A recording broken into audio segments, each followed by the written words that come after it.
tell me a bit more in detail about these things that help people cope with stress, like academic stress or kinds of? So what are these exact?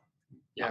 So we're very fortunate at McGill to have something like the First People's House. It's a resource center for Indigenous students of all walks of life.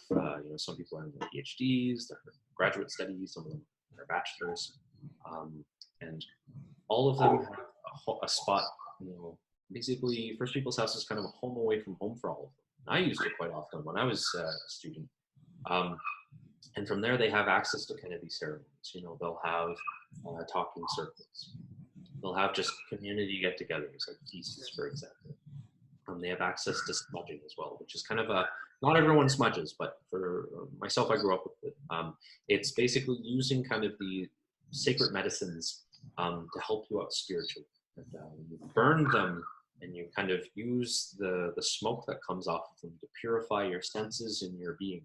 And it kind of, it's that way of grounding, understanding that, you're going through a hard time, and that it's going to continue to be hard, but this is a way for you to reconcile, Right. become okay with it and move on from it. So that's just kind of a few examples of kind of the things they do. There are a number of other kind of gatherings and ceremonies, but it allows Indigenous people, especially in the academic setting, the students, and even faculty, to be a part of a community that has a similar kind of way of living as them. And so Right. it's that sense of community that really drives, I think, a lot of Indigenous students at this institution. So how about, that was when you were studying. So how about now? How do you deal with like challenges and stress? What activities do you like to pursue? It's been a switch up, definitely. 9 to 5 has its own thing. I do travel because of the job, but oftentimes I'm spending a lot of time in Montreal, in the office. And when I leave at home, typically I don't really have much homework to do anymore, aside from the independent project I was talking about. But I still very much kind of stayed up with some of the things that I did while I was a student.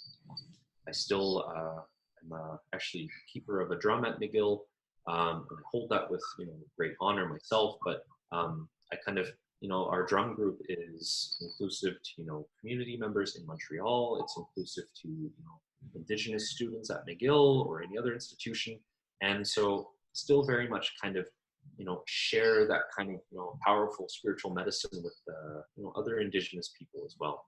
And a lot of people have kind of credited that as like a really good stress for them as well. So I'm still very proud to say that we still have an active drum group, and the members rotate based on who's around, or who's Yeah. much, but we still kind of participate in that spiritual medicine. And so it's on a weekly basis. It can really it helps to ground myself, as I was saying earlier. Right. Thank you, Alex, for sharing your experiences with us. Stay tuned for our next Indigenous Individuals in STEM interview.